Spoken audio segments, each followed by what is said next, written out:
JP study. మనం last వీడియోలో మొఘల్ సామ్రాజ్యం గురించి, మొఘల్ పరిపాలనా సంస్కరణను చూస్తున్నాం కదా. మొఘల్ పరిపాలనా సంస్కరణలో కేంద్ర పాలన, రాష్ట్ర పాలన, స్థానిక పాలన గురించి తెలుసుకున్నాం. ఇక ఈ వీడియోలో రెవెన్యూ పాలన గురించి తెలుసుకుందాం. చూద్దాం. వీడియోలోకి వెళ్ళే ముందు ప్లీజ్ లైక్, షేర్, సబ్స్క్రైబ్. చూడండి ఒకసారి మొఘల్ సామ్రాజ్యం యొక్క రెవెన్యూ పాలన ఎలా ఉండేదో చూద్దాం. మొఘలుల కాలం నాటి రెవెన్యూ విధానాల్లో కొన్ని నేటికీ సాగుతున్నాయి. భూములను సర్వే చేయించడం, విభజించడం, శిస్తు నిర్ణయించడం లాంటి రెవెన్యూ విధానాలను అనుసరించారు. చూడండి, మొఘల్లో ఎలాంటి విధానాలను అనుసరించారు? భూములను సర్వే చేయించడం, విభజించడం, శిస్తు నిర్ణయించడం వాటికి లాంటి రెవెన్యూ విధానాలను అనుసరించారు. అయితే కేంద్రంలో వజీర్, సుబాలలో దివాన్లు, అమీన్లు, సర్కార్లు, పరగణాల్లో కనుగోలు రెవెన్యూ విధులను నిర్వహించేవారు. చూడండి, కేంద్రంలో రెవెన్యూ విధులను ఎవరు నిర్వహించేవారు? కేంద్రంలో వజీర్ మొఘళ్ళ కాలంలో. అదే సుబాల్ అంటే రాష్ట్రాల్లో ఎవరు? దివాన్లు, అమీన్లు, సర్కార్లు. పరగణాల్లో కనుగోలు, వీళ్ళు రెవెన్యూ విధులను నిర్వహించేవారు. షేర్షా భూములను కొలిపించి ఉత్తమ, మధ్యమ, అధమ అనే 3 రకాలుగా విభజించాడు. షేర్షా భూములను కొలిపించి ఎన్ని రకాలుగా విభజించాడు? 3 రకాలుగా. అవేవి? ఉత్తమ, మధ్యమ, అధమ. అక్బర్ కాలంలో భూములను పోలజ్, పరౌటి, చాచర్, బంజర్ అనే 4 రకాలుగా విభజించారు భూములను. ఎవరి కాలంలో? అక్బర్ కాలంలో. భూములను ఎన్ని రకాలుగా విభజించారు? 4 రకాలుగా. వేవేవి? పోలజ్, పరౌటి, చాచర్, బంజర్. పండిన పంటలో 1/3 వంతు భూమి శిస్తుగా వసూలు చేసేవారు. పండిన పంటలో 1/3 వంతు భూమి శిస్తుగా మొఘలులకు, చక్రవర్తులకు చెల్లించాలన్నమాట. అక్బర్ కాలంలో బందోబస్తు రెవెన్యూ విధానం ప్రవేశపెట్టారు. ఎవరి కాలంలో బందోబస్తు రెవెన్యూ విధానం ప్రవేశపెట్టారు? అక్బర్ కాలంలో. దీన్నే రైత్వారీ పద్ధతి అంటారు. నాటి భూమి శిస్తు విధానాన్ని జప్తీ పద్ధతిగా పేర్కొంటారు. మొఘళ్ళ కాలం నాటి భూమి శిస్తు విధానాన్ని జప్తీ లేదా జాబితా పద్ధతిగా పేర్కొంటారు. ఈ పద్ధతిలో ప్రతి 10 సంవత్సరాల సగటు పంటను లెక్కించి భూమి శిస్తు విధిస్తారు. అందుకే దీన్ని దహ్సాలా పద్ధతి అని కూడా పిలిచేవారు. చూడండి, ఏమని పిలిచేవారు? దహ్సాలా పద్ధతి. రైతులు భూమి శిస్తును ధాన్య రూపంలో చెల్లించడానికి అనుమతించారు. ఆ కాలంలో రైతులు భూమి శిస్తును ధన రూపంలో అయినా చెల్లించవచ్చు, ధాన్య రూపంలో అయినా చెల్లించవచ్చు. నెక్స్ట్, మొఘళ్ళ సామ్రాజ్యంలో న్యాయపాలన ఏ విధంగా ఉండేది కూడా తెలుసుకుందాం. మొఘలుల కాలంలో చక్రవర్తి రాజ్యంలో అత్యున్నత న్యాయాధికారి. ఎవరు న్యాయాధికారి? అత్యున్నత న్యాయాధికారి చక్రవర్తి. ఫర్మానాలు జారీ చేయడం, మరణశిక్షలు విధించడం లాంటి విశేషాధికారాలన్నీ కూడా చక్రవర్తికి ఉండేవి. చక్రవర్తికి న్యాయపాలనలో సహాయపడడానికి కాజీలు అనే న్యాయశాఖ మంత్రులు, ఇతర ఉద్యోగులు ఉండేవారు. చూడండి, చక్రవర్తికి న్యాయపాలన హెల్ప్ చేయడానికి ఎవరు ఉండేవారు? కాజీలు అంటే న్యాయశాఖ మంత్రులు. మహమ్మదీయ మతానికి చెందిన వారైన మొఘలులు ఇతర మతాల విశ్వాసాలు, మత గ్రంథాల ప్రకారం తీర్పులు చెప్పేవారు.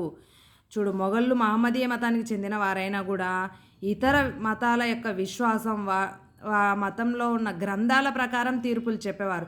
ముఖ్యంగా ప్రజలకు సత్వర న్యాయాన్ని అందించడానికి అక్బర్ తన కాలంలో ఘరోకా ఈ దర్శన్ అనే విధానాన్ని ప్రవేశపెట్టాడు. ఘరోకా ఈ దర్శన్ అనే విధానాన్ని ఎవరు ప్రవేశపెట్టారు? అక్బర్. ఈ ఘరోకా ఈ దర్శన్ అనే విధానాన్ని దేనికోసం ప్రవేశపెట్టాడు? సత్వర న్యాయాన్ని అందించడానికి. జహంగీర్ ఆగ్రా కోటలో న్యాయగంటను ఏర్పాటు చేశాడు. ఆగ్రా కోటలో న్యాయగంటను ఎవరు ఏర్పాటు చేశారు? జహంగీర్. సుబాలు, సర్కారులు, పరగణాల్లో కూడా ప్రత్యేక న్యాయాధికారులను నియమించి మొఘళ్ళు ప్రజలకు సత్వర న్యాయాన్ని అందించారు. చూడండి, సుబాలు, సర్కార్లు, పరగణాలనే విభజించారు కదా, రాష్ట్రాలు, గ్రామాలు అలాగా. అయితే అక్కడ కూడా ప్రత్యేక న్యాయాధికారులను ఏర్పాటు చేసి ప్రజలకు సత్వర న్యాయాన్ని అందించారు. నెక్స్ట్, మొఘళ్ళ కాలం నాటి సైనిక పాలన ఎలా ఉందో చూద్దాము. మొఘలుల కాలం నాటి సైనిక పద్ధతిని మున్సబ్దారీ పద్ధతిగా పేర్కొంటారు. చూడండి, ఏమని పేర్కొంటారు? మున్సబ్దారీ పద్ధతి. సైనిక పద్ధతిని ఏమని పిలిచేవారు? మున్సబ్దారీ పద్ధతి. ఈ మున్సబ్దారీ విధానాన్ని అక్బర్ కాలంలో ప్రవేశపెట్టారు. మున్సబ్దారీ విధానాన్ని ఎవరు ప్రవేశపెట్టారు? అక్బర్. సామ్రాజ్యంలోని వివిధ ప్రాంతాల్లో మున్సబ్దారులను నియమించారు. మున్సబ్దారులు సైన్యాన్ని పోషించి యుద్ధ సమయంలో చక్రవర్తికి సరఫరా చేసేలా ఏర్పాట్లు చేశారు. మున్సబ్దారులకు వంశపారపర్య హక్కులు లేవు, తరచూ బదిలీ అయ్యేవారు. చూడు, మున్సబ్దారులకు వంశపారపర్య హక్కులేమీ లేవు. మున్సబ్దార్ అంటే ఒక శ్రేణికి అధికారి అని అర్థం. అబుల్ ఫజల్ తన రచనల ప్రకారం నాటి మున్సబ్దారుల్లో సుమారు 33 తరగతులు ఉన్నట్లు తెలుస్తుంది. మున్సబ్దారుల్లో ఎన్ని తరగతులు ఉన్నాయంట? 33 తరగతులు ఉన్నాయంట అని ఎవరు చెప్పారు? అబుల్ ఫజల్ తన రచనల ప్రకారం. కనీసం 10 గుర్రాల నుంచి అధికంగా 10,000 గుర్రాలను పోషించే 33 తరగతుల మున్సబ్దారులు ఉండేవారని అబుల్ ఫజల్ తన రచనల్లో రాశాడు.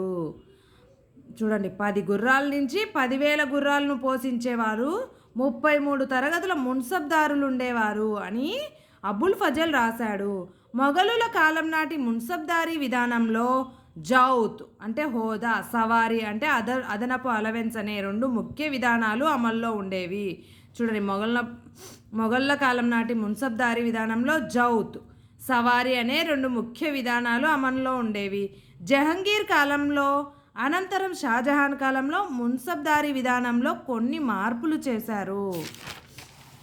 తర్వాత అనంతర కాలంలో మున్సబ్దారుల స్థానంలో జాగీర్దారులను నియమించారు. కొద్ది రోజులు పోయేసరికి మున్సబ్దారులు పోయి జాగీర్దారులు వచ్చారు. మరికొన్ని చోట్ల మున్సబ్దారులకే జాగీరులను కేటాయించారు. అయితే మున్సబ్దారులందరూ జాగీర్దారులు కాదు. చూడండి, అయితే ఇది సైనిక వ్యవస్థ. ఇప్పుడు నెక్స్ట్ సామాజిక వ్యవస్థ గురించి చూద్దాం. మొఘళ్ళ కాలం నాటి సామాజిక వ్యవస్థ. మొఘళ్ళ కాలం నాటి సామాజిక వ్యవస్థ భూస్వామ్య లక్షణాలను కలిగి ఉండేదని ఆర్సి మజుందర్, రాయ్ చౌదరి లాంటి చరిత్రకారులు అభిప్రాయపడ్డారు. చూడండి, మొఘళ్ళ కాలము సామాజిక వ్యవస్థ భూస్వామ్య లక్షణాలు కలిగి ఉండేటివని ఎవరు, ఏ చరిత్రకారులు అభిప్రాయపడ్డారు? ఆర్సి మజుందార్, రాయ్ చౌదరి. మొఘల్ కాలం నాటి సమాజంలో ప్రభు, మధ్యతరగతి, సామాన్య అనే 3 ప్రధాన వర్గాలు ఉండేవి.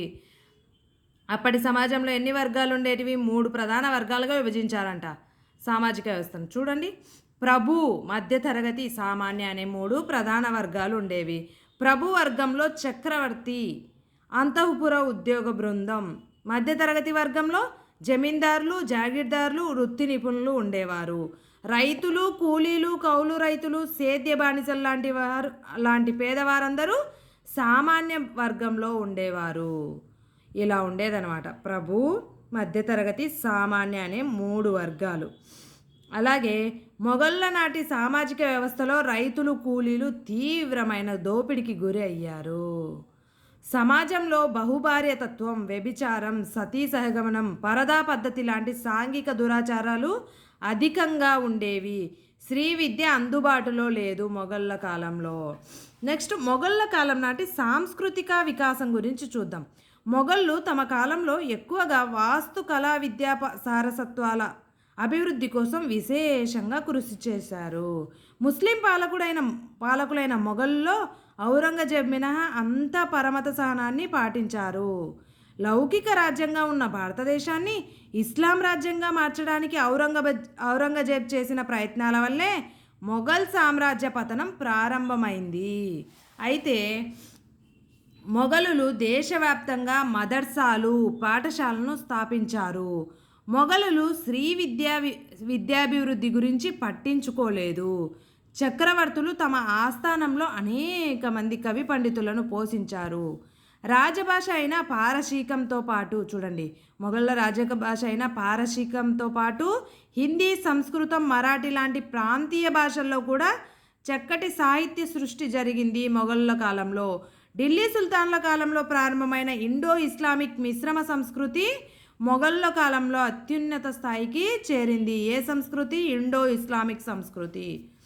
సంగీతం, శిల్పం, చిత్రలేఖనం, వాస్తు రంగాల్లో గణనీయమైన అభివృద్ధి జరిగింది మొఘలుల కాలంలో. బాబర్ నుంచి షాజహాన్ వరకు వాస్తు రంగంలో ఎక్కువగా శ్రద్ధ చూపించారు. ఉద్యానవనాలు, మసీదులు, కోటలు, దర్గాలు, రాజప్రసాదాలు లాంటి నిర్మాణాల్లో పర్షియన్ భారతీయ వాస్తు విధానాలను అనుసరించారు. చూడండి, మొఘళ్ళు ఇవన్నీ కట్టించడానికి ఏ వాస్తు విధానాలను ఉపయోగించారు? పర్షియన్ భారతీయ. బాబర్తో ప్రారంభమైన ఉద్యానవనాల నిర్మాణం జహంగీర్, షాజహాన్ కాలంలో ఉన్నత దశకు చేరింది.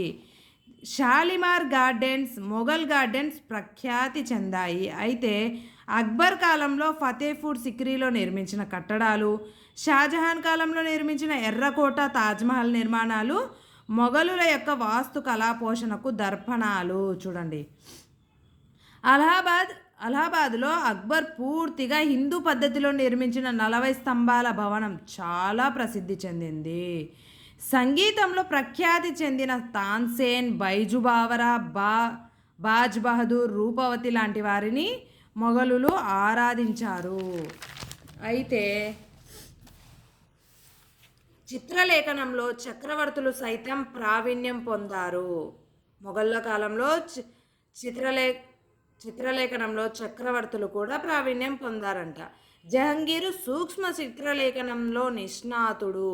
హుమాయూన్ తన ఆస్థానంలో పర్షియన్ చిత్రకారులను పోషించాడు. చూడండి, పర్షియన్ చిత్రకారులను ఎవరు ఆస్థానంలో ఉండేవారు? హుమాయూన్.